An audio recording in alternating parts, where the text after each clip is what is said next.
को दबाया था ये।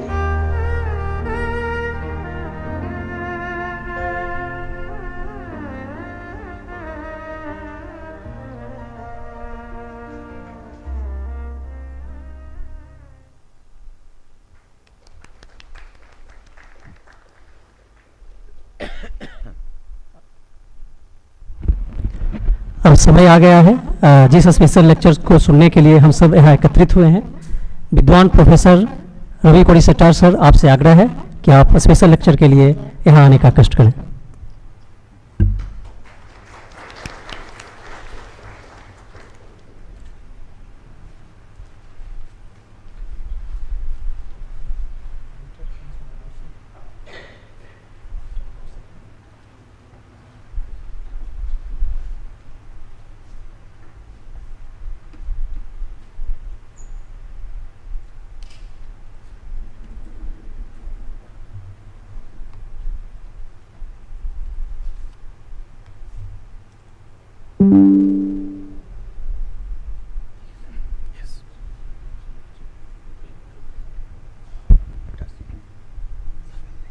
I will do it. Yeah. Good morning, everybody. I'm happy to be here on this solemn occasion and part of the celebration. Dr. Kishore Basa, my dear friend and the most popular Director General of the Archaeological Survey of India, Dr. Sanjay Manjul, Dr. Pandey sir, Sengarji, Amarendra ji, C.B. Patil, and Dr. Arun Raj.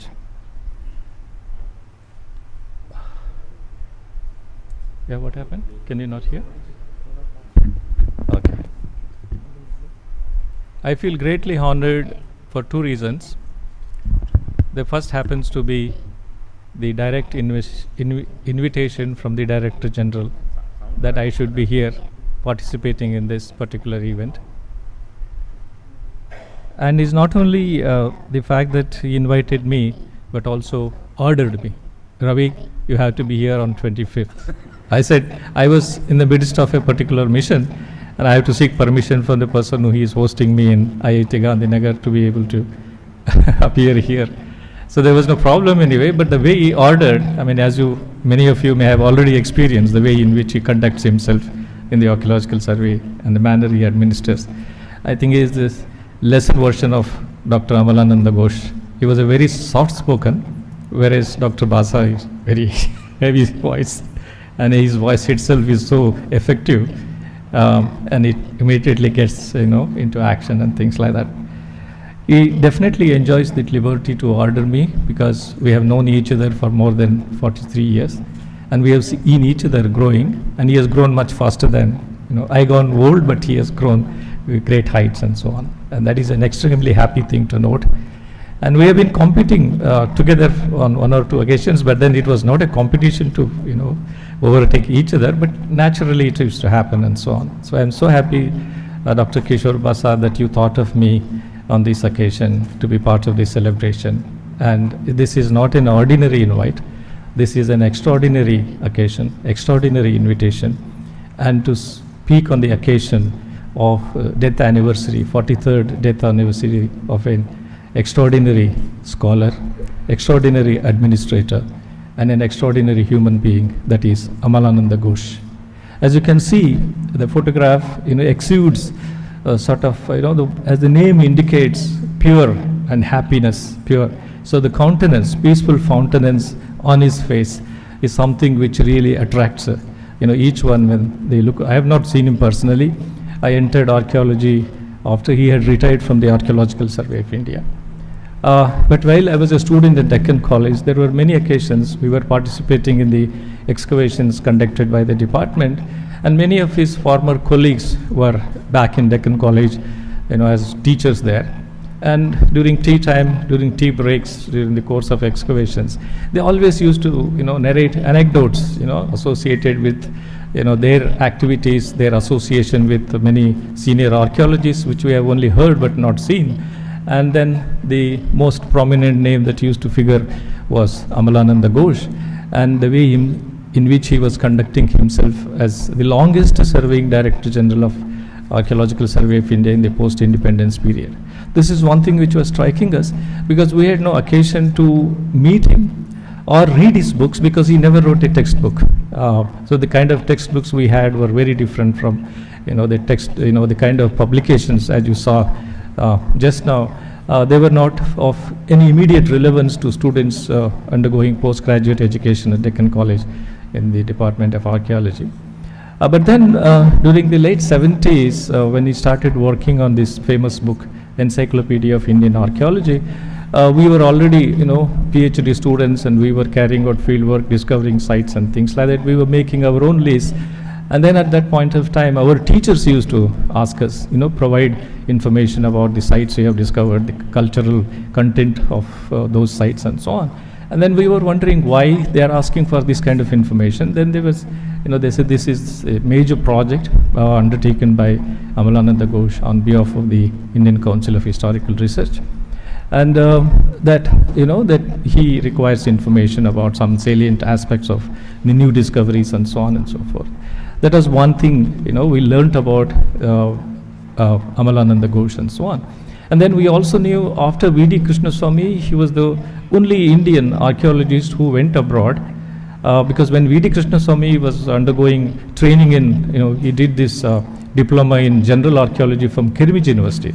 At that time, the Institute of Archaeology in London was not there. It was in the 1930s, late 30s, 1937 or somewhere.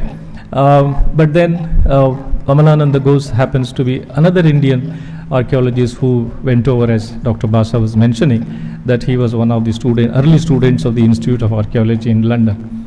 But then we have now come to a point of introspection.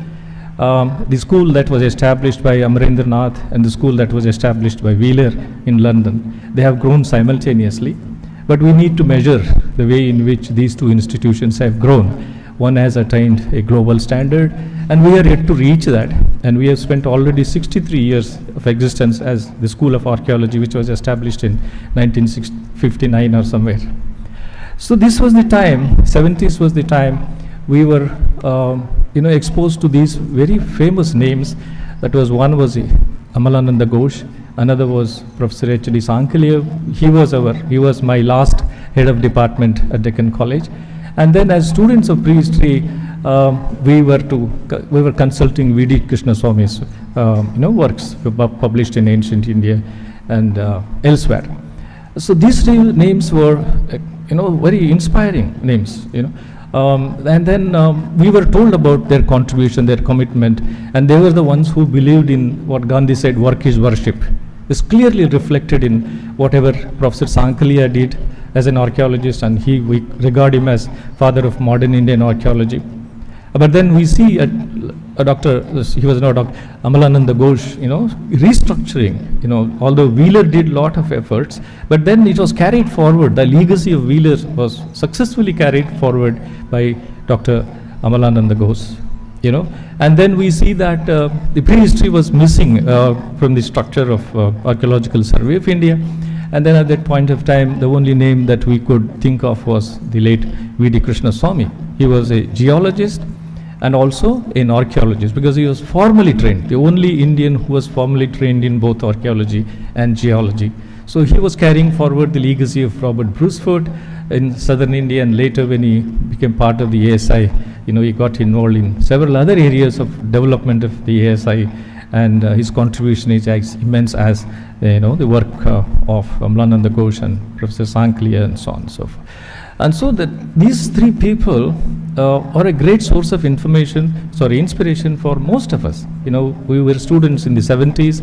We were seeing the last, active, days of Professor Sankalia. We had already lost V.D. Krishnaswamy, and the person at that time who was surviving was Amalananda Ghosh, and his works were the reminder to us that we have a commitment to Indian archaeology and so on. And then I became more serious student of whatever Amalananda Ghosh published. He was a very crisp writer. He never used bombastic language. He never wrote long essays. And whatever he wrote, he was very simple. And people, those days archaeology students were coming from diverse disciplinary backgrounds, and we were able to understand them. That is the best part of it. And there are so many others who have written lot on Indian archaeology, but very first sentence itself goes tangential.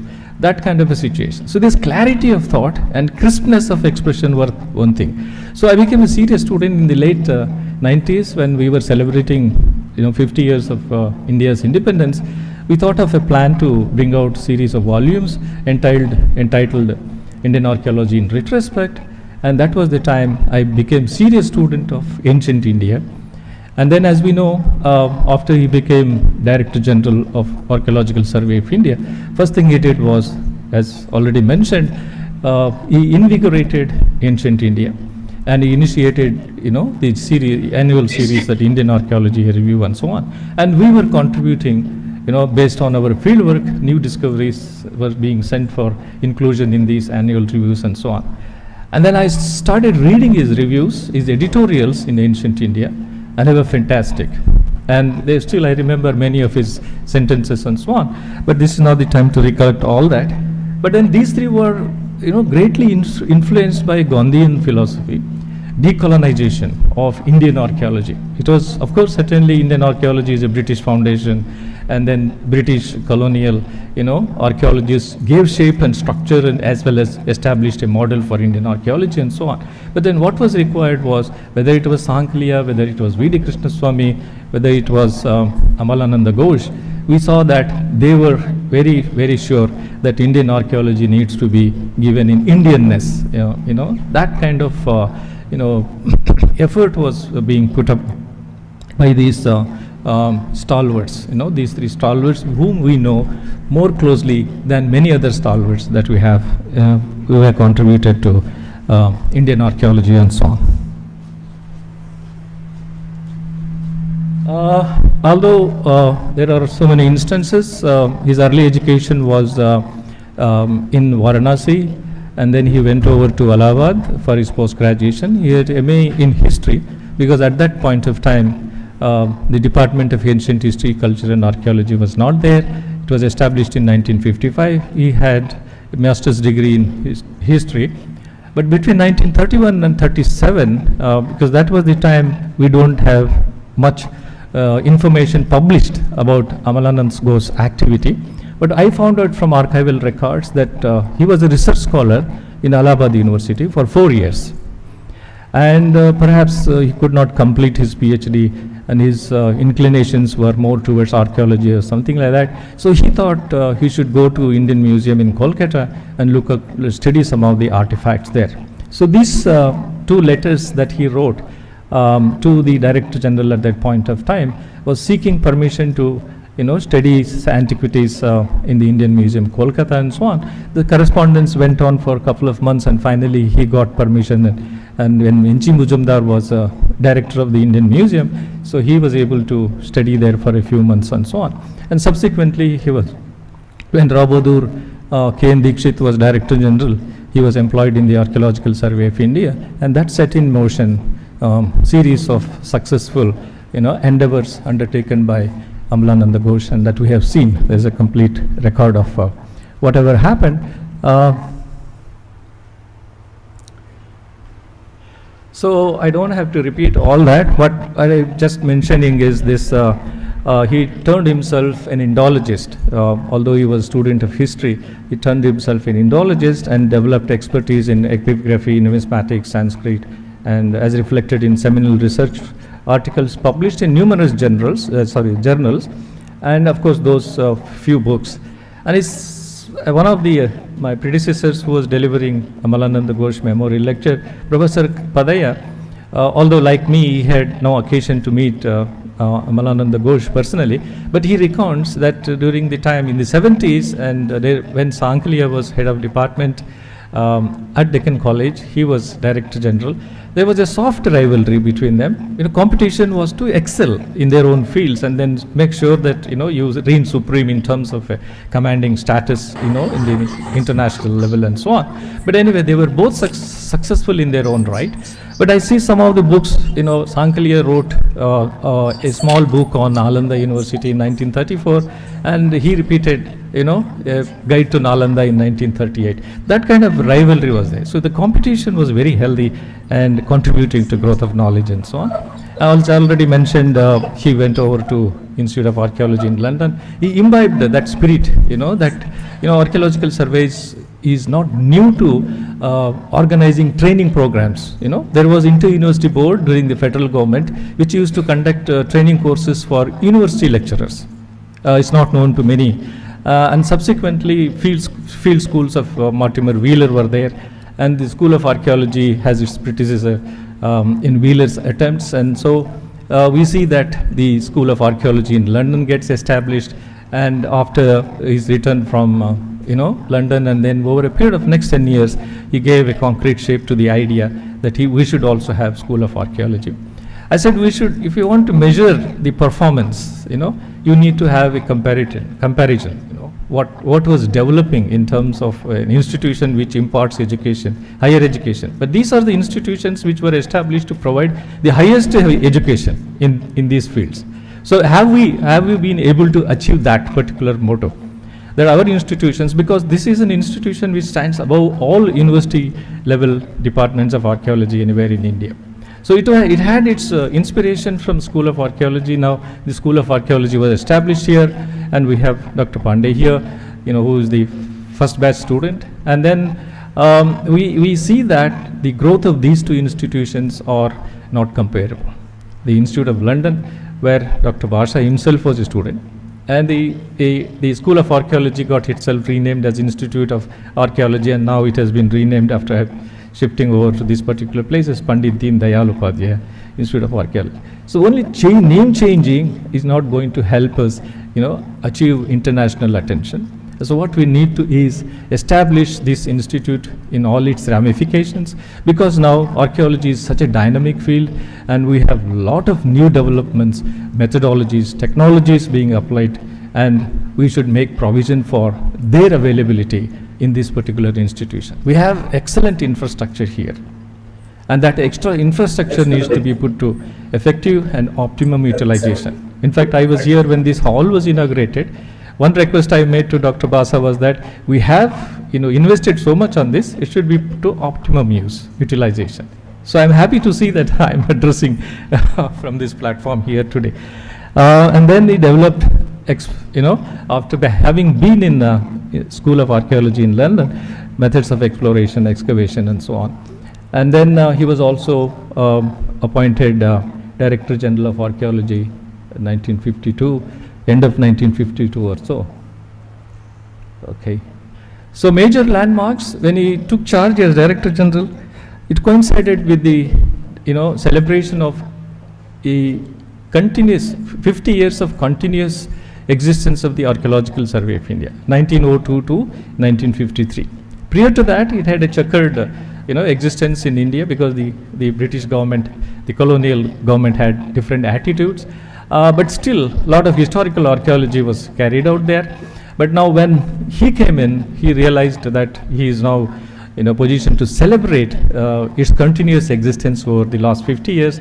And he wrote a beautiful introduction to that volume. I was so fascinated, I quoted him several times and so on. And then he initiated Indian Archaeology, a review from that time period onwards.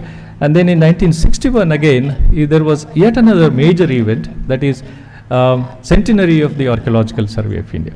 He did not celebrate, in the usual manner, but he invited, the first international conference on Asian archaeology. Why I'm telling you is this was a very critical conference that took place, and that was the time there were lots of debates on the terminologies in Indian prehistory.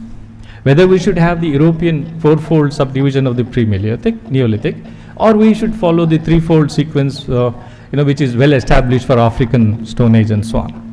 So then, at that point of time, until 1962, we didn't have clear evidence for Upper Paleolithic in India, the typical Upper Paleolithic comparable to those in Africa, because all our models were, introduced by the British archaeologists, and we were comparing all our archaeological findings with those in the continental Europe and so on, and that lacuna was there. And then all those Cambridge and Institute of Archaeology, scholars who were visiting India, they were always wondering why there are gaps in the sequence and so on. But then this conference finally, because of Subbarao was one who, as an exponent of adopting South African terminology for Indian pre-Neolithic sequence and so on, they accepted it. And if you look at the first synthesis of Indian archaeology by Raymond Alchin and Bridget Alchin, they have followed that particular subdivision, early Stone Age, Middle Stone Age, Late Stone Age.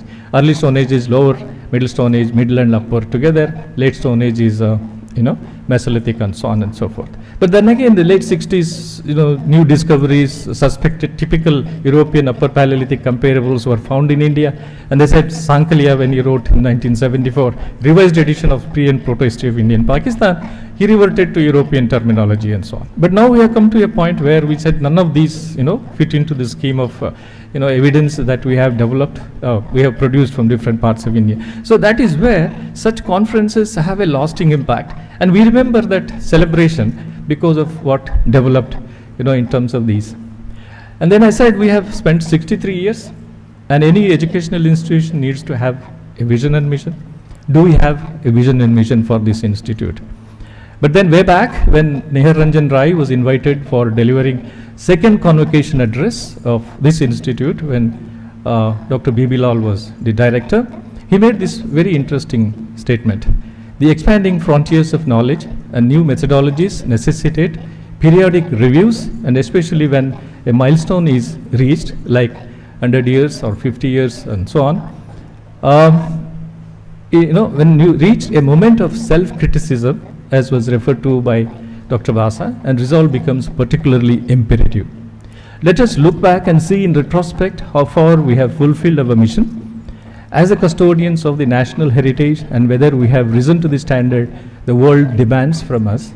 And let us also look forward to an age of increased opportunities, of greater activities, and of still harder toil, always with consciousness that what little has been done is only a fraction of what remains to be achieved. See the kind of awareness, the farsightedness, and the commitment, that always worried about, are we doing our job? Are we fulfilling the expectations? That kind of introspection. And he wrote this as an editorial when he was, the 1953 Ancient India volume, celebrating 50 years of continuous existence. And then similarly, Professor Sankalia, he was closely watching this much younger department in 1973. 39 to 73 was about 25 years of the Department of Archaeology at Deccan College. He also felt similar, sentiments, and he expressed this: all aims and goals need to be redefined from time to time, as new advances in knowledge are made, and consequently the means to achieve these goals necessarily undergo a change. Either they are rejected in toto or redefined. So that is what these national, international conferences, achieve if they were committed to, the discipline they are practicing and so on. So I said, do we have a vision? And I was asking Dr. Arun Raj, do we have a vision and mission statement for the Institute of Archaeology? We are the oldest. So as early as 1962, when Nihar Ranjan Rai was addressing the second convocation here, he came out with this statement. It's published in Ancient India of that time period. A school of this kind is not, to my mind, merely an institution with a locale and habitat. Like you said, it is a way of thinking and doing in a specified field of human activity, symbolized and given shape and form in an institution. From this point of view, the School of Archaeology is the symbol of whatever Indian archaeology and the department organizes and administers it. This is what we have to have as a vision statement, and how do we go about implementing this vision in the form of a mission and so on. So that is what we have to seriously think. And then I had the vision of its one day. He is referring to the School of Archaeology being transformed into an institute of the kind and character of the British Institute of Archaeology, the history and tradition of which must be well known to you all. So this is where we need to compare our performance with similar institutions and see where we stand. And have you been, we are only talking or we are working? So if we both talk and work, I think there is a great deal of achievement that one can see. I don't have to again go through this, you all have mentioned it. And then encyclopedia was one of the major source book after some of these textbooks written by Alchin and so on, because if you want to cite specific information, and this was the only publication available to us. So in 1951, his explorations in the Gaggar, as Dr. Basa was saying, that we lost major Indus Valley civilization sites to Pakistan, and there were these earlier works carried out by Orlstein and other people indicating the presence of these settlements in the Rajasthan region, Gaggar Valley or whatever. But then he organized a very concerted, intensive explorations. In 2 months, I was told they discovered 100 sites, and he was the first person to say there is a continuity from pre-Harappan to Harappan and so on until then. And then there was this eastward expansion of the Indus Valley civilization or settlements or whatever. And then this particular second one, Indus civilization, its origins, authors, it used to be a very good summary of this particular phase of India's proto-history. We used to go through this particular chapter because, as I said, he has not written textbooks or a major. So, and then he undertook a project on Dictionary of Indian Archaeology. Sir Pandeyji, whether it is the same as Encyclopedia of Indian Archaeology, or is it different? This was sponsored by ACHR. Dictionary of Indian Archaeology project. This was edited by Mr. Ghosh. It is not seen in the form of a publication. It is published already. We see that as encyclopedia that actually perhaps emerged from this particular project, ICHR. By Munshi-Ram Manohar Lal. Okay. Dictionary of Indian Archaeology. With these preliminaries and my tribute to Amalananda Ghosh, I'd like to go ahead to switch over to the topic I selected and the advice of Dr. Basha. This is 25 years of prehistoric archaeology in the Rayalaseema region of the erstwhile Madras Presidency. This became, handy for me because I didn't have enough time to think of any other topic. But then I thought this can be, because as I said, right from, I've been in the field of archaeology for more than 50 years, and we have been inspired by several of these personalities, and if we have performed to the expectations of these great souls or not. So that has been bothering me for a long time. I said because the institute has large number of these students, and they should know what we have done. They may be going through this course for 2 years and learning from people who come to teach them and all. But then I thought my personal experience of working in this particular region, the Rayalaseema originally it was these 4 districts, which I number 5 were part of the Nizam's dominion. He ceded them to the British, and Rayalaseema refers to the great, the empire of the Vijayanagaras. And these 4 districts, bilingual regions, which were part of Nizam's dominion, then they became part of the British.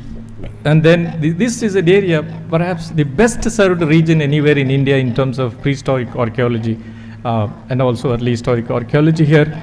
We have great legacies left behind by very eminent scholars like the father of Indian prehistory, that is Robert Brucefoot, and then we have B. Subbarao, Professor Sankalia, and several other scholars from Deccan College and other state archaeology departments have contributed to the growth of archaeological investigations in these areas. So these 5 districts which I have mentioned, Bellary, Kurnool, Anandapur, Kadapa, Chittoor and so on, and very rich in archaeological sites. Every stone that you come across happens to be an artifact. So that is the kind of landscape that we have. But climatically and geographically, it is the most inhospitable area by modern standards. But in the past, if we see such great density of these archaeological sites, there were these environmental factors which were much more favorable than what we see otherwise. So there are 4 sections which I will be focusing on during the course of next 40-50 minutes. Is that we reinvestigated some of the caves, because in the last 25 years research on modern humans' origins in their expansion out of Africa into Indian subcontinent was the focus of prehistoric research in a global level. And then if we have to look for human remains, where do we go? because so far India has been drawing, blank when it comes to, identifying human remains in the form of fossils and so on, except one or two, and those which were found during the colonial time are said to have been lost and so on. But anyway, limestone caves are most potential locales where we can expect fossilization of human or animal bones and so on. And then modern humans, they are in the time range of last 200,000 or maximum 300,000. But in India, they could not be even older than 100,000 and so on. So these caves may have been the places where they inhabited, and if their remains are buried in the cave floor areas and desiccating environments, carbonate, environment would have facilitated fossilization. So we thought we'll go back, and these caves were discovered by Captain Newbold, who was working for the British in the 1930s. He was an eccentric geologist, but he was also serving in the British Army. He was posted in Kurnool, and his eccentricism led him to go into the interior, like A.C.L. Carlyle, and he happened to discover these caves in the 1930s. And during the course of his further sojourn, he also discovered some ash mound sites, revisited some ash mound sites, Neolithic ash mound sites, and so on. So we thought geologists have been going there, paleontologists have been working there, and what archaeologists in the 60s, as I said, some of our teachers who were working in this area discovered so-called Upper Paleolithic, comparable to the European, were found, and so these caves were, giving proxy evidence of human presence in that area, so we should go and test. So that was one aim. And then these cave occupations were not dated, because we are now working in the 21st century, so we have many dating methods, geochronological methods, which can be applied to different geological contexts. So we thought we can go probe into the cave floors and then see if we can strike gold mine in terms of human remains, and also scope for establishing chronology of the strata in the cave floor and so on. That was one thing. And these are so-called bone tools, which were discovered first by Foote and later also by Timareddy and M.L.K. Murthy and so on. And these bone tools were called Magdalenian tools. So that Foote's identification was, giving clues to these 1960 archaeologists, and so they went back to these caves under the direction of Professor Sankalia and so on. And then while working in these cave areas, we were doing transect surveys, and these transect surveys were also resulting in new discoveries. And most exciting thing that happened was the discovery of volcanic ash dated to 74,000 years ago in a stratified context. We had seen similar ashes elsewhere in peninsular South India, but here this was in a stratified context. And that's not only ash was stratified, but there were artifacts below and above the volcanic ash horizon and so on. So that was very exciting, and we continued to work there, and that work resulted in dating the Middle Paleolithic for the first time to about 80,000 years ago onwards. And then, as I said, we were looking at opportunities to address the issue of expansion of modern humans into Indian subcontinent. And so we thought we have evidence here, and the typological and technological analysis of artifacts from below the ash, above the ash, were comparable to the Middle Stone Age, late Middle Stone Age, and which was ascribed to the archaic Homo sapiens, not archaic hominins, archaic early Homo sapiens in Africa. So evolver technology was one criterion which we perhaps thought that modern humans were in India very early. So the first ever absolutely dated Middle Paleolithic site in India, and in a stratified context we have this ash, and we had this scope to apply OSL dating method, TL dating method, AMS radiocarbon dating method, and so on. So that contributed to this whether modern humans entered India during the Middle Paleolithic period or during the Upper Paleolithic period. So Upper Paleolithic in single quotes, but not necessarily comparable to European, but microlithic tradition and so on. And then we have during the course of these surveys, transect surveys were very, very exciting. We were working in rugged hilly plateau areas, which is called a Proterozoic Kurnool sub-basin of the larger Kadapa basin, and thousands of rock shelters. Vindhyas are not the only place where we have these rock shelters with paintings, but we have them. We discovered, so you can see there, such large number of rock shelters here, and each one has a painting, and these are all painted rock shelters. And we also tapped some of them, and these rock shelter floors were even providing more exciting archaeological data, and we were able to establish the origins of microliths going back to nearly 40,000 years ago. You know, much earlier, in the 80s, S.A. Sali of the Archaeological Survey of India had excavated Patna, and he had dated microliths to 28,000 years ago, and he had called them Upper Paleolithic because these were popular terms we were using, and then it had remained in isolation. So when we began to date these kind of rock shelter microliths, now we were struck by the fact that a lot of work on, you know, in the Bhimbetka area has taken place, and we have, because microliths were considered Mesolithic in time period, in time scales, and they are not older than Holocene. You may have Epipaleolithic, but they are terminal Pleistocene. But here, typical microliths coming from these rock shelter regions were comparable to microliths found in other parts of India, central India, and so on. So then we have a World Heritage Site, which is simply called a Mesolithic rock shelter. Maybe there is evidence for even Paleolithic occupation, but majority of them are designated Mesolithic and so on. So with this kind of evidence from southern India, we thought we should go back and enhance the importance of Bhimbetka, you know, as a World Heritage Site and so on. So we are planning, we are seeking permission from the ASI. I'm sure they are considering my project and so on. And so these are some of the kind of paintings, and we discovered large, you know, hundreds of rock shelter, painted rock shelters of the later Pleistocene time period, definitely. And then also we have rock art, which has been known for more than 100 years. That is the Neolithic Iron Age, you know, rock bruisings associated with hilly landscape across semi-arid part of mid-Deccan or southern India and so on.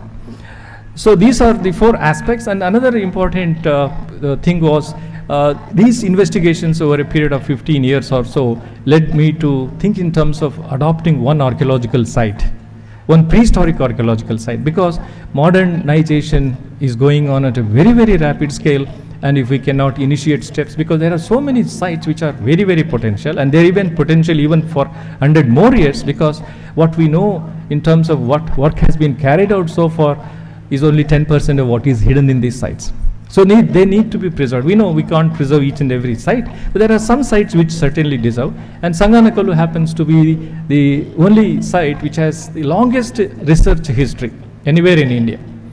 So 1802 onwards, the sites have been known from different parts of India. And these Neolithic sites have a dichotomy of village settlements and ash mounds. And the first ash mound that was discovered also happens to be here. Colin Mackenzie was the one in 1802. He discovered that famous ash mound, Gudithini ash mound. So that was also being threatened by, you know, 4-lane highways, you know, cutting across the landscape and so on. So these Neolithic hilltop sites were also getting destroyed. Granite was becoming a source of economy, and you know what, the sites were getting dynamite blasted. And thus such a site which has seen, you know, multiple phases of investigations is being threatened for annihilation. So what we can do? So that is where I thought we, having been born and brought up in that area, I said I have some emotional attachment to this region and this Neolithic sites and so on. So we thought of adopting one ash mound and one Neolithic site, and we were very, very successful, which I will gradually show you. So this was the kind of quarrying activity that was going on at Sanganakalu in the 1990s. So we went back to this site because as I said, a lot of research had gone into the Neolithic phase of this particular region, but we didn't have basic information. We say Neolithic were agricultural communities. So what were they cultivating? We knew a lot of megascopic fauna were analyzed. They said, yes, these are all cattle keeping people. In fact, you may have seen Neolithic cattle keepers of Deccan by Alchin, and of course later work by Padaya and others. But they were associated only with cattle pastoralism, and nothing else was known about their economy. So we thought we should go back, and Dr. Basa's former teacher, Dilip Chakravarti, was very keen that I should find somebody who can look into these sites and look at microscopic archaeobotanical remains and so on. And so that's where we initiated in 96, 97, we started visiting these sites between Eastern and Western Ghats. And when we landed at Sanganakalu, we were in tears.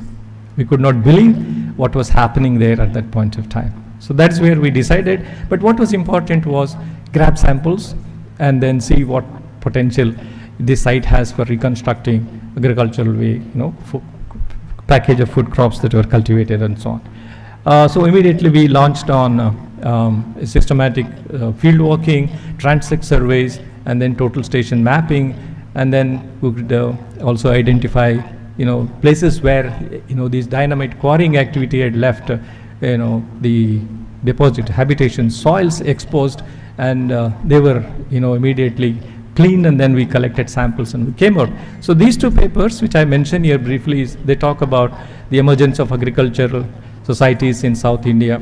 We were able to establish that they were contemporary with the Harappan, mature phase of Harappan civilization. They didn't have any cultural contact, but they were independent. While there was an urban revolution in that part, this was this Neolithic revolution in this part. But on the time plane, they were all contemporary. But we were able to recover evidence of food grains which were cultivated, and these sites were established in terms of AMS radiocarbon dates, and the sites in this region date from about 3000 BC to 1200 BC, and these sites have been grouped because they are all associated with ash mounds, and we called this particular group cluster of sites as Neolithic sites of ash mount tradition and so on. And there is a continuity post to 1200 BC. We have megalithic or Iron Age, pre-Iron Age, then early Iron Age, and then by 800 BC we have classic Iron Age, and gradually the dawn of historical period when the Mauryan expansion takes place into southern India and so on. And so we were able to also identify this region as an independent center of agricultural origins, and also we were able to clearly state that pastoralism was an introduction into this area. So there was frequent movement of people from different parts of the Indian subcontinent. So the cattle certainly has its origins, nativity in west, in Balochistan, in central India, and also somewhere in southern India which is yet to be located. So independent domestication of cattle, and also sheep, goat are not native to southern India or even any part of the Indian subcontinent. They were introduced, and they were introduced from northwest India to northern Deccan to southern Deccan and so on. So that pastoralism was an introduction, whereas agricultural practices were independent of any influence. There is a gradual transition having taken place, seen in the archaeological record in that area. So we selected Sanganakalu for this reason. I said we did this total station, and we identified areas for further investigation, and thanks to Archaeological Survey of India, they have given us license to work for a number of years, and it was very, very productive research that we undertook. And then this site was first excavated by B. Subbarao, and later Dr. Sankalia and his colleagues like Ansari, Nagaraj Rao, and several others, K.C. Malhotra, and all, they joined Deccan College archaeology team and investigated here. In the 70s, there was a major project on chemical analysis of anthrosols, habitation soils, undertaken by the late R.V. Joshi, who was prehistorian of the ASI, later professor of prehistory in Deccan College. So he organized a major project, and these sites were revisited. But then there was a lull for nearly 20 years until we went back in late 90s, and it was a new beginning for archaeology of the Neolithic of southern India and so on. More comprehensive research. The sites has house floors, megaliths, then paintings. Of course, these are what we call bedrock mortars, where grains were processed as well as stone axes were polished or finished and so on. This is the kind of rock, dolerite or gabbro, which was extensively utilized, and this we found. Even Foote himself had stated as early as 1870 this was a major Neolithic factory site, and our work substantiated his statements more adequately, and then we were able to establish the process of generating surplus. Otherwise urbanization, his processes were set in motion as early as 1400 BC in southern India, but till the emergence of Mauryans, we don't see the landscape monumentalization and so on. But otherwise, surplus generated not only in terms of material cultural products, but also food grains, and then introduction of new technologies, copper, other precious metals and so on. And then objects of ornament made from variety of stones. And these occur in different geological formations, not at the sites where we investigated. And Foote had already done one chapter called Economic Geology when he published a memoir of the geology of Bellary district. He had a chapter called Economic Geology. So that's where he was pointing out the source of all these varieties of steatite, carnelian, jade, quartz, crystal quartz, and varieties of other stones which were used for making beads and so on. So we were able to further continue. And then the type of axes that were made and polished and so on, red pottery, grey pottery, buff slipped pottery, burnished pottery, and things like that. But by the beginning of 1200 BC, we see the emergence of wheel-made black and red ware and so on and so forth. Some precious metal like gold and copper. Copper sources are abundant in the area, but they occur in two forms, metal forms as well as in ore form. And they were procured by these late Neolithic, early Iron Age people, and we have very small evidence coming from our excavations. This is typical megalithic ware. Already Wheeler had established the sequence. Alchin had established the pottery sequence for Pickley Hall and so on. They were the models for our generation of archaeologists, and we were able to do typological analysis and then describe the pottery and typology of pottery. And then also culinary changes based on the types of new types of forms of pottery that we see in the later prehistoric stratum. And then as I said, we have series of ash mounds, and because of quarrying, many of the ash mounds which were located on tops of these hills were getting destroyed is one such example. But Foote had identified 3 ash mounds at the base of Sanganakalu hill. But when we started this total station mapping and then looked at the landscape features very closely, we were able to add 4 more of them. Some of them are buried ash mounds, and these buried ash mounds are not uncommon in this area because the Neolithic settlement expansion was gradually encroaching on the pre-existing ash mound, and the village settlement was existing. And then this is the type of raw material which we call gabbro or dolerite, common terminology. These are mine pits of the ancient type, not the mine, the mining which I showed you in terms of destruction. These were the places where blocks of dolerite were procured, and then you have the, what we call processing sequence, where you have the debitage, waste products of producing stone axes, meter thick deposit, capping the entire plateau of the hill, 500 acres of land, that is where Foote had noticed. And then we were able to further document it. And then some of the waste products, unfinished ones, and then damaged ones were discarded, and the finished ones were traded across and so on. So why do we produce in surplus that way? And then we have in the bedrock these grooves, giving us clear idea of the stages in the way in which stone axes were finished. And then it is a local, industry that existed there. And the rock shelter at the base of the hill where microliths were produced. And this is a landscape characterized by granites and gneisses, and then within these granites and gneisses you have bands or veins of quartz, and then the disintegration of granite also gives rise to disintegration of quartz veins, and these quartz veins became part of the landscape processes which gave rise to shingle beds. And shingle, they are all pebbles like river pebbles, but these are quartz shingle pebbles which scattered on the pediment surface. So this rock shelter is surrounded by such scatter of shingles of quartz, and they were readily available for making microliths, because in this area we don't get cryptocrystalline silica minerals like chert, chalcedony and so on. So they were to depend on this particular quartz, which is equally efficient as a microlith. So it is much more sharper when freshly broken than chalcedony, but chalcedony has greater durability, whereas this one quartz gets easily blunted and so on. We excavated the trenches which were previously dug by our predecessors, we opened them in a larger scale. So that is where we could see the buried hash mounds here. And then the typical residential features, post holes, and then mortars and artifacts of other kind, pottery and so on. And this is where we were able to sample at very close intervals, 5 centimeter level, so that we don't miss the presence of microscopic remains, whether it is animal bone or even the grain, charred grains especially.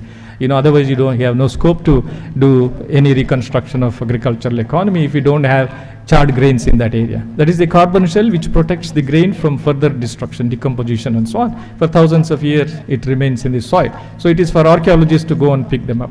So we used our own field methods, flotation methods, and we were able to recover grains which were cultivated and draw a picture of the way in which agricultural economy was based on millets, local millets and so on, and pulses, and that is the kind. Another view of the same excavation, and I was talking about the large scale manufacture of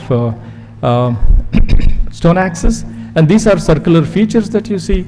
They're all over the plateau surface of this very huge hill, and there are 2 rows separated by an avenue and so on, and we thought we should test one of these circular features. Mostly they are considered as houses, the areas demarcating the house floor and so on, but then we were sure they are not only house floors but they are something more.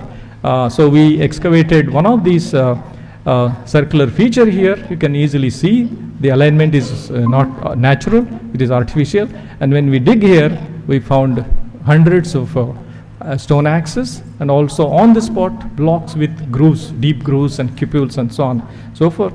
And then when you excavate, you get this kind of waste products, littered on the surface as part of this. And then below this, you have an ash mound deposit, which is not otherwise visible. So excavations facilitated in the discovery of some of these buried ash mound. The blocks of granite with the deep grooves, and then these cupules. The butt end and the tip end of a stone axe.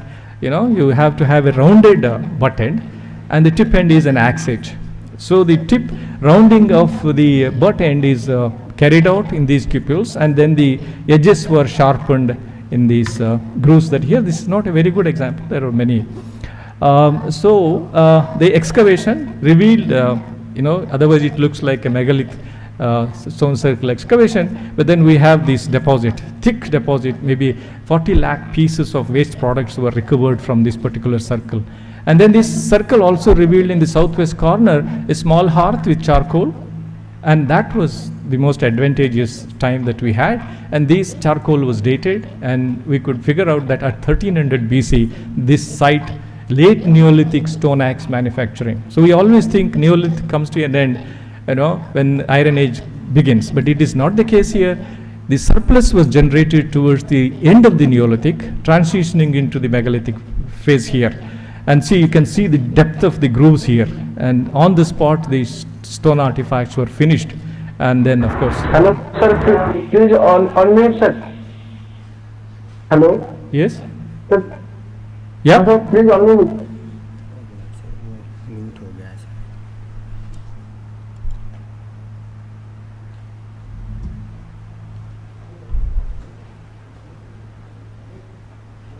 आ गया ठीक है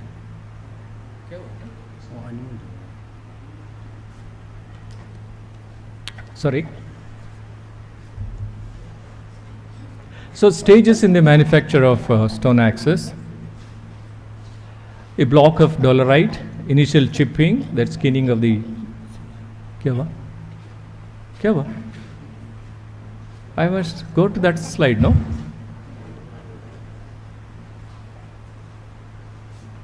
Yeah, I got it. Don't worry.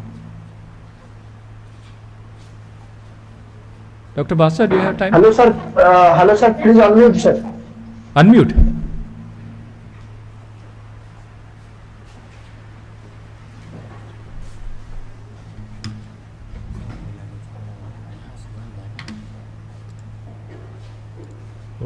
ये किसने किया? Somebody interfered. I don't know who this is.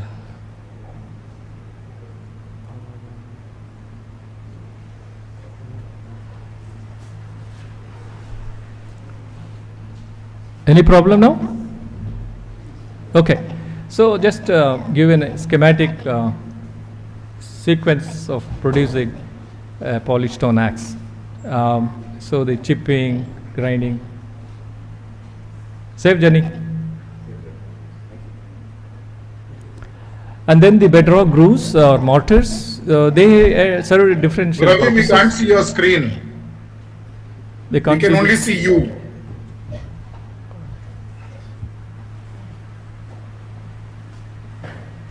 मेरे को बंद कर दो। ऐसे चल रहे हैं आप।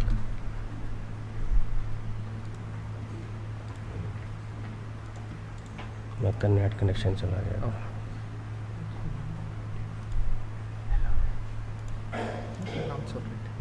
ऑनलाइन में है जी सर। कितने सर कितने लोग ऑनलाइन होंगे एक बार देखिए। 88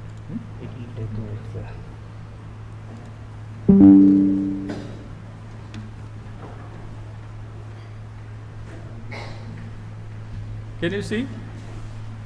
Can you see? Now we can see clearly. Thank you.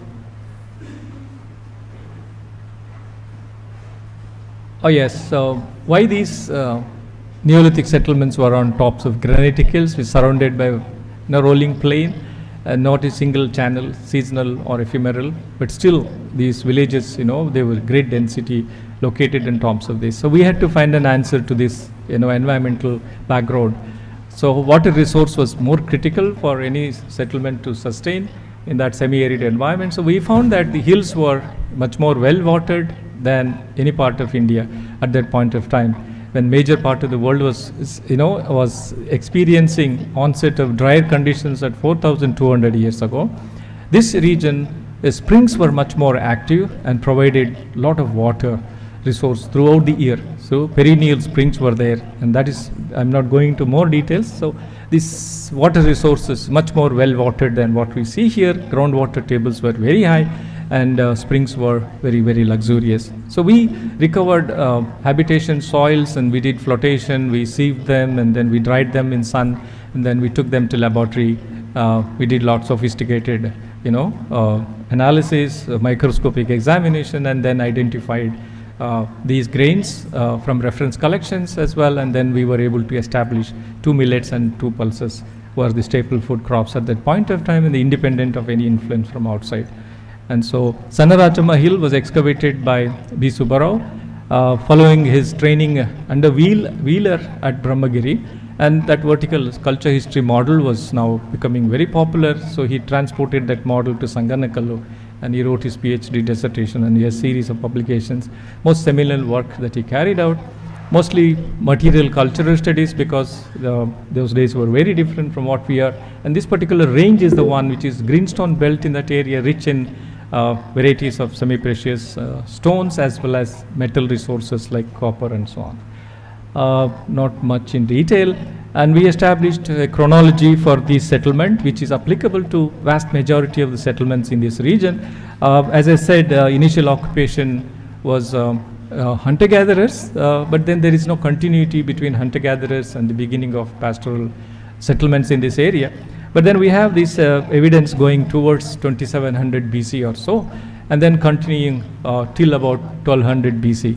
That time span characterized the gradual development of Neolithic way of life to early phase to middle phase to late phase, but they were all, Neolithic cattle, keepers with an ash mound tradition. So we have defined the area where we have this juxtaposition of both ash mounds and Neolithic village settlements together, and that is an area which we call Neolithic of ash mound tradition from 2700 BC or slightly earlier, but ash mounds as such begin around 2500 BC, continue up to 1200 BC, and all ash mounds are not of one and the same time plane.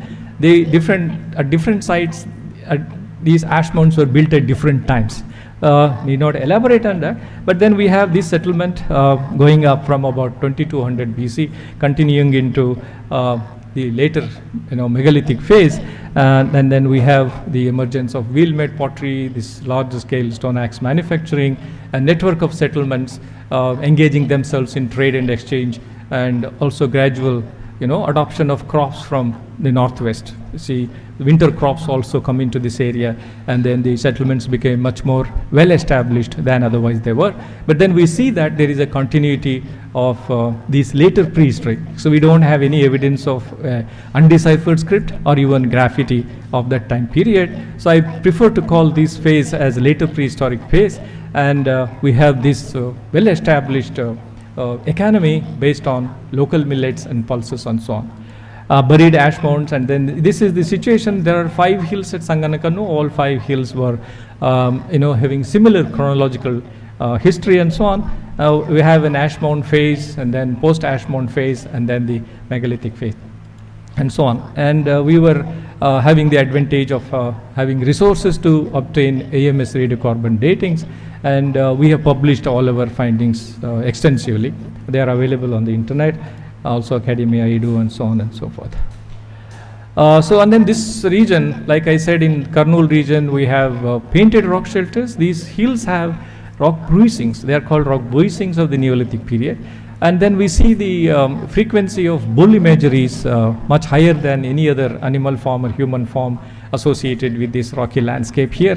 And this cluster of nearly 2,000 rock art elements have been documented from one single cluster here on the large hill near Sanganakalu and so on. And I suspect they are not typically Neolithic. You know, these is such a beautiful imageries that we see, very neatly done and very deeply incised on the granitic rock surface, because granite is a very hard rock, and you know, the surface is also not smooth, uneven, and on such surfaces, because you know it has a exfoliation nature of weathering, this peels off very quickly. On such a surface, they have these rock art still surviving for several thousand years that we can see even today. And perhaps during the late Neolithic, when fertility cult was developing amongst these agro-pastoral communities, we see the bull being deified, and male fertility symbol depicted on the landscape. But prior to that, what we see, the same bull is seen in the form of terracotta figurines. So in the typical Neolithic phase, we have terracotta bull figurines, but when it comes to these later stages, when perhaps they had a pointed iron tool or something, they were able to, the landscape itself became a ritual center, sanctuaries associated with the megalithic, early megalithic people and so on. And then they are not simply associated with bull imageries, there are also these cupules. These are not cupules of the type I showed you previously, but these are cupules where if you tap them rhythmically, you have a gong. Beautiful gong, like the bell in a temple. So these are associated. If you can articulate these features, in this particular landscape, perhaps you will come to understanding that there were part of the ritual activity, whether it's ash mound or bull imagery or some of these things. If you look at them isolation, they don't mean anything. But if you can articulate them, some story emerges out of it. So ash mounds have lot of cattle bones. Even here in the deposits we have cattle bones. None of them show evidence of cut marks, deliberate cut marks, man-made cut marks, or roasting calcined bones. And so just provisional conclusion is cattle was not consumed. The sheep goat was abundantly available, and that was part of their diet, whereas cattle itself was part of a ritual, male fertility and so on. So this we see mother goddess and then cattle cult prevailing in this area, and then later period they transform themselves into different forms. So this is the region where we have this cluster of Neolithic sites, and within that you have these ash mound tradition Neolithic sites. Between eastern and western Ghats, as you move eastwards, you enter into an area where you don't have ash mound tradition at all, and these sites are in the time range from 1900 BC, and this eastward movement of these pastoral settlements, agro-pastoral settlements, and devoid of this particular tradition. They are abundant in this area, and they range in time, but then there we see introduction of winter crops and so on and so forth. And then further southwards into northern plains of Tamil Nadu, we have this expansion. We don't have to use the term Tamil Nadu, but this is the same continuation of the landscape, granitic landscape into northern parts of present-day Tamil Nadu. And we have the second cluster here called Kunderu tradition. And then we have this Halluru tradition, the famous site which was excavated by Nagaraja Rao. And these western Ghats and eastern Ghats were region where we have pulses like horse gram, green gram, and black gram. From different sectors, and in the plains you have these millets, grasses. Even today, during the rainy season, we have wild growth of millets, grasses in that area, but none of us use them, is a different thing. So these are those Macrotylema, Vigna radiata, Brachiaria, and these are two millets and two pulses ubiquitous across this particular landscape in the Neolithic context. But then we see that by the end of 3rd millennium BC, we have winter crops, small-scale winter agriculture, because they were harnessing spring water draining down from the hill slopes, and then they were creating artificial terraces And then small plots for winter cultivation were also created, and they were successful in adapting to that landscape. So continuity for well over 3,000 years and even later into historical period and so on. And we see the evidence other than what I have been mentioning, that there is evidence for specialized lithic production like this famous, the large scale stone axe, and pyrotechnology, because beads were manufactured, because Cornelian, production, as you may be knowing. And then you have textiles, cotton, evidence of cotton and so on and so forth. Copper reworking is there. It's not abundant. It occurs in small quantities, but it is in subsurface situation. So unless you know the mining. So there are some pits associated with these Neolithic greenstone belts. Some of them have been identified as gold workings, and some of them are copper workings and so on. So there are in the Sanganakalu, in the neighborhood, in the range of about 5 kilometers or so, you have copper workings associated with Neolithic settlements and so on. And then iron comes in, because this is rich, that greenstone belt is rich in iron ore and so on. And so shift in production distribution, and so that's what we say. Early emergence of processes towards urbanization, as opposed to the general understanding that till the emergence of Mauryans there was no urbanization in South India, is actually negated by our evidence. And we say that Mauryans came here because we were producing, the Neolithic early Iron Age people were producing excellent quality iron artifacts, and so that was the thing. This indicating the source of various pulses and millets in southern India and so on. And so that is how our work on the Neolithic was able to help in terms of identifying provinces within the southern Neolithic. We have plant subsistence base across 3, like we said, Ashmount tradition, Kunderu tradition, Halluru tradition and so on. And the environmental background has been reconstructed. I'll not be able to talk about those things. And then comparative chronology is because radiocarbon dates, nearly 40 AMS radiocarbon dates for widely scattered Neolithic settlements were obtained, and they were also put together with those dates produced by other workers at other Neolithic sites in southern India. And then we have cultural interactions with the northern Deccan, and also introduction of crops, exchange of crops and so on. And we also see movement of language families as well and so on. So this is one potential area, because we have not yet come across a geographical area where we can pinpoint, yes, this is the region where transition from hunting gathering to early agriculture took place. This is the place where wild cattle were tamed and then domesticated.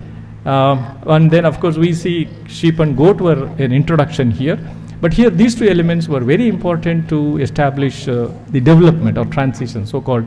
But that is an area which needs to be focused for future research by you people, younger generation of people. We are already septuagenarians, and you people are only in 30s or less than 30s or so. Bright future for you and potential areas for you. So in Kurnool also we discovered, along with the cave research, we discovered large number of Acheulean sites. We found that Acheulean or lower Paleolithic has a long time span from 1.5 at Athirampakkam to 1,40,000 years at some of the sites in Jwalapuram area and so on, and many stratified middle Paleolithic sites. And then we have chronology based on OSL dating method, and also tephrochronology.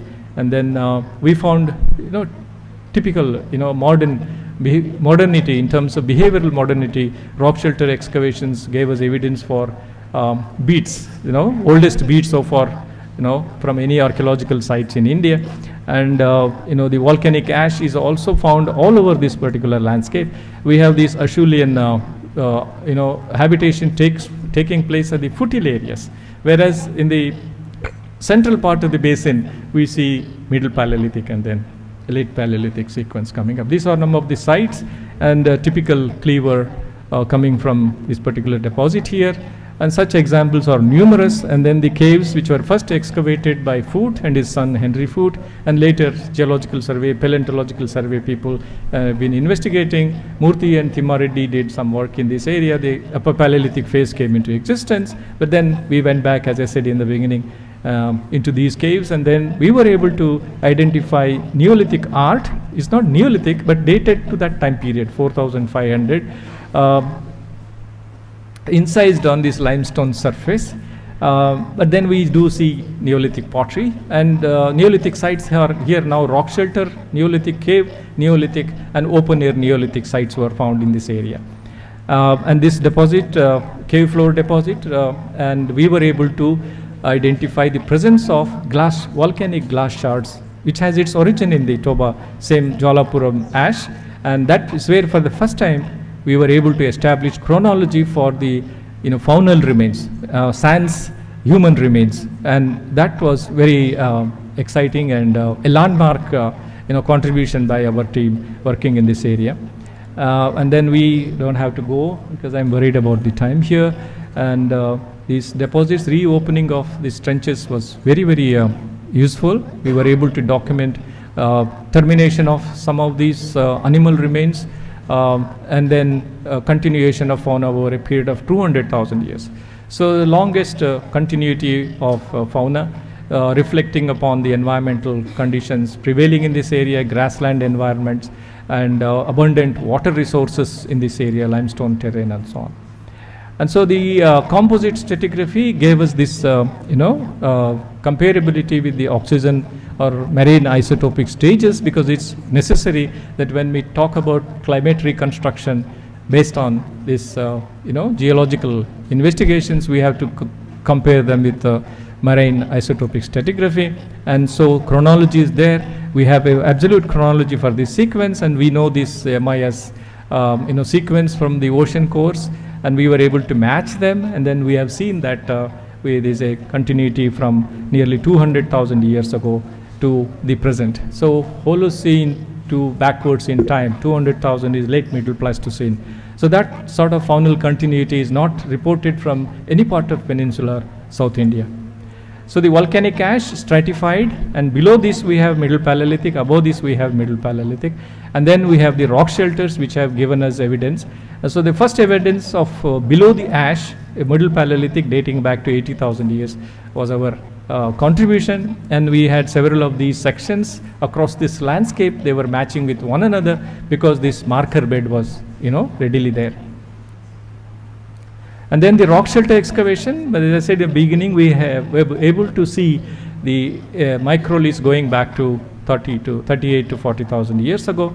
As I said, this was an inspiration from Patna excavations by Sali, and later on in central India, Mehta Khedi was discovered, and they have now dated Mehta Khedi even older than what we have in Jwalapuram, going back to 45 to 50,000 years. Some of the ostrich eggshells associated with microliths at Patna and elsewhere, they also go back to 45 to 50,000 years. So there's a lot of scope for more investigations and understanding how human adaptations took place in southern India, especially in this central part of the Deccan region, which is semi-arid and has been semi-arid but yet well watered for human occupation of the area and so on.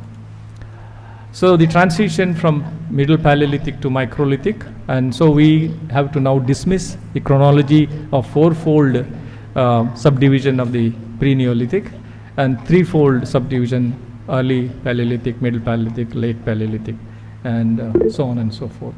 And ostrich eggshell beads comparable to those found from Patna, and then you have Jwalapuram and also Sri Lankan evidence. So Sri Lankan evidence is key for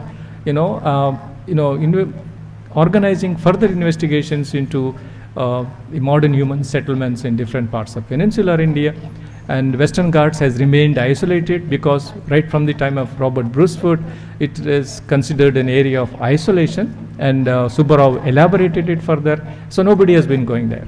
But in the last 5-10 years, we are thinking at the possibility of rainforest adaptation by modern human populations. It's quite possible that Western Ghats heartland is not only evergreen forest throughout the past, but there are times when climatic fluctuations were taking place. Grasslands existed in these rainforest areas, and human adaptations may have taken place. What is required is probe, enter into these areas and see if something new, a new chapter in a prehistoric archaeology of southern India can be opened.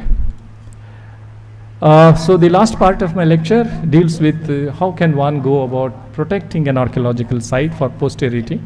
So I said I adopted one site, and this is the region which drove me to work hard approach people with begging hands and see that the sites, Dr. Patil gave me a very supportive hand at that point of time, and we all worked together, and it led to establishing a museum in the name of Robert Brucewood, because he was a pioneer and he discovered more than 170 sites in these 3 or 4 districts, especially in the Bellary region. There were 80 Neolithic, megalithic sites that he found.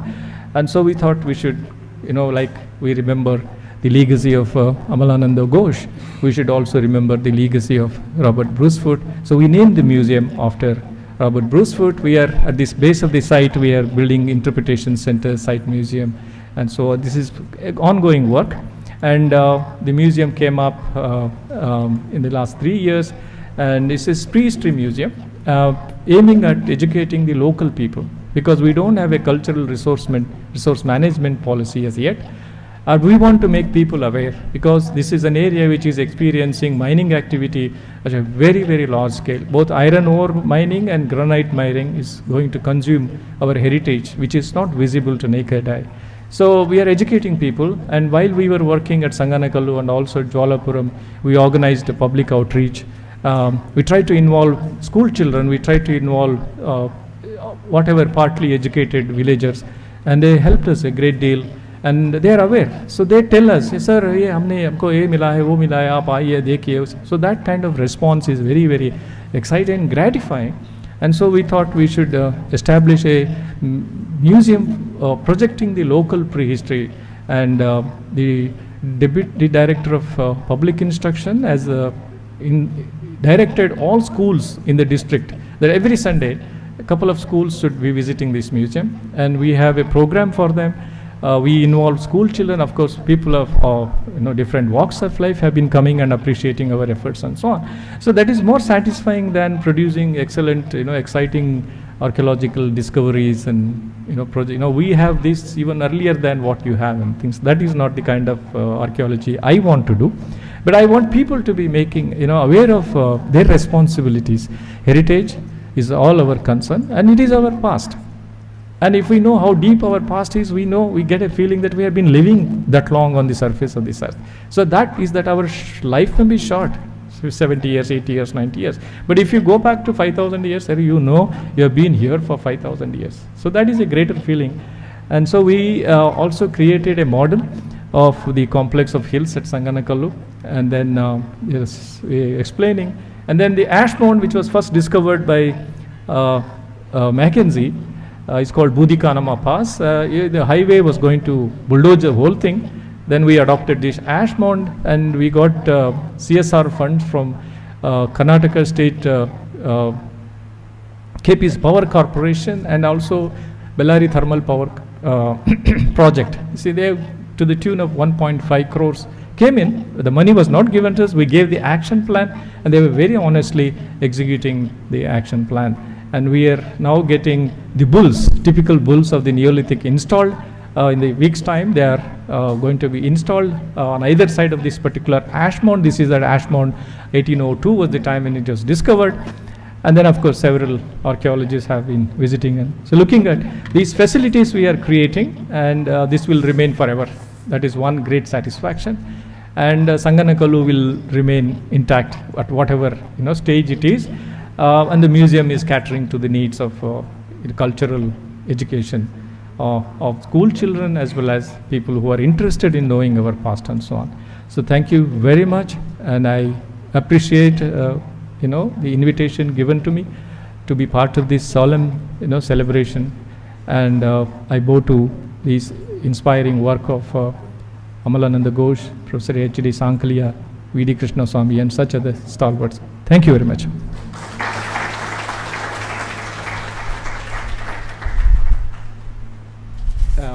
I'll be happy to answer if you have questions.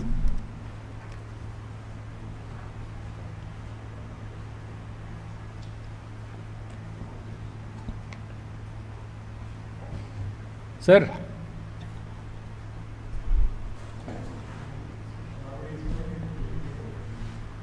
Sorry? Okay.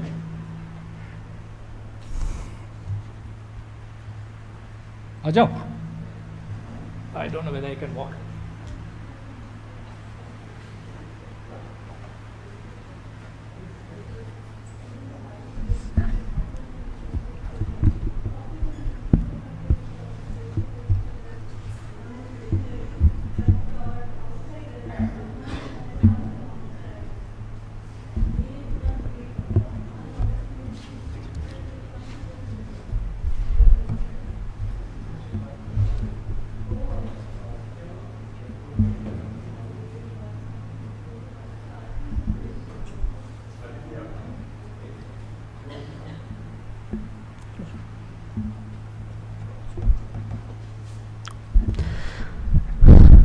बहुत धन्यवाद sir.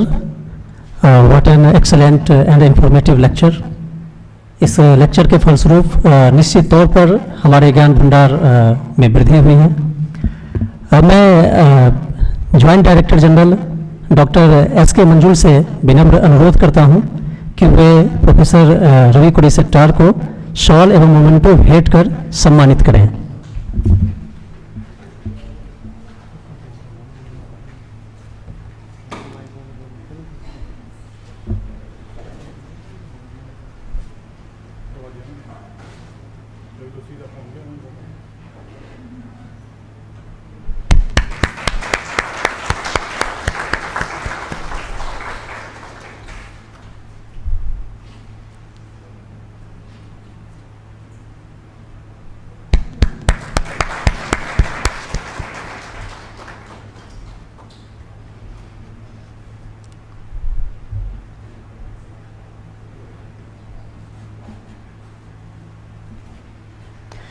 चूँकि यह कार्यक्रम समापन की ओर है, मैं doctor S K. मंजुल sir से अनुरोध करता हूँ वोट ऑफ थैंक्स के लिए।